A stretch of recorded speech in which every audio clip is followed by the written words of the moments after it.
Student national NGOs network convener.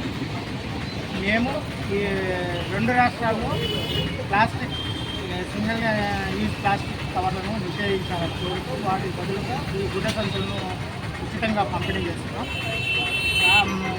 రాబోయే కాలంలో మేము ఈ అన్ని మున్సిపల్ కేంద్రాల్లో 100 కోటి గుడ్డ సంచులు పంపిణీ చేయాలని ధ్యేయంగా పెడుతున్నాం.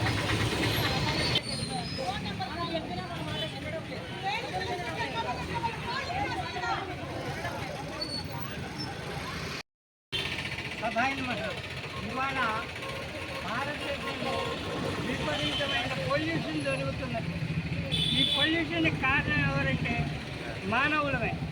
ఇటు మానవులు మనలో మార్పు వస్తే కానీ ఎన్ని స్వచ్ఛంద సంస్థలు వచ్చి ఎన్ని ఇది చేసినా ఈ యొక్క ఇది బాగుపడటం చాలా కష్టం.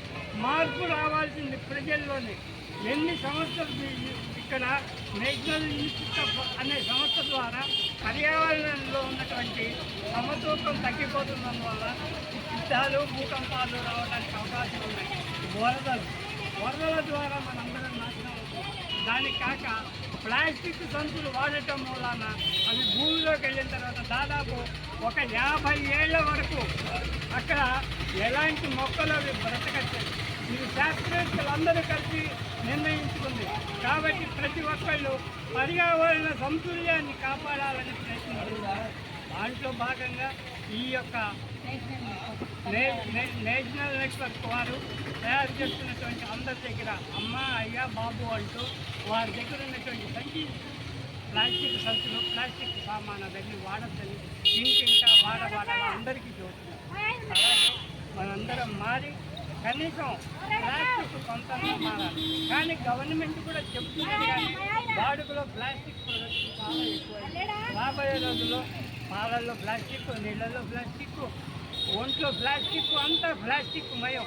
ఇట్లాంటి ఈ ప్లాస్టిక్ని మనం నిర్మూలించకపోతే రోగాలు రూపంతో హాస్పిటల్స్ తిరగాలి. మీరు సంపాదించిన సొమ్మంతా తీసుకెళ్ళి డాక్టర్లకి వాళ్ళకి ఆరోగ్యాన్ని మనం దెబ్బతీసుకుంటున్నాం. మరొకసారి ఆలోచించండి. మీరందరూ ఆలోచిస్తే తప్ప ఇది అందరూ కలిసి చెయ్యి కట్టినే ఈ యొక్క పర్యావరణాన్ని రక్షించుకోవడానికి మనందరం చేస్తున్నటువంటి కృషి శ్రమ ఫలిస్తుంది. రాబోయే తరం వారికి ఏమి ఇస్తున్నామంటే మట్టి కూడా మిగులుతల్లా, రాళ్ళు కూడా మిగులుతల్లా, ఏం మిగులుతుంది? మనం చేసిన పాపం. ఆ పాపం ఏమిటి? ప్లాస్టిక్ రూపంలో వాళ్ళ జీవితాలని ఆరోగ్యాన్ని అన్నిటినీ నాశనం చేస్తున్నటువంటి ఈ ప్లాస్టిక్ మహమ్మారిని మనందరం నిర్మూలిద్దాం. వీటిలో ఉన్నటువంటి ఇబ్బందులు అందరికీ ఈ యొక్క సంస్థ వారు తెలియజేస్తున్నారు. కాబట్టి మీరందరూ కూడా అందరూ చిత్తంతో పనిచేసి ఈ దేశం ముందుకు పోతుంది. ప్లాస్టిక్ అనేది కనిపెట్టిన మహానుభావుడు ఎట్లా కనిపెట్టాడో తెలియదు, కానీ దేశంలో అన్ని రంగాలలో ప్రతి రంగంలో ఉంది. ప్లాస్టిక్ లేని రంగం లేదు. కాబట్టి మనమే మార్చుకొని సాధ్య వరకు చేతి సంచులు, ఒక్కొక్కటో పూట సంచులు, లేకపోతే ఏదో ఒకటి ఈ సంవత్సరం వారు కానీ మరొక సంవత్సరం వారు కానీ చాలా సంస్థలు వాటి మీద యుద్ధం చేస్తూనే ఉన్నాయి. ఈ రోజుకి చేస్తుంది, రేపు కూడా చేస్తుంది.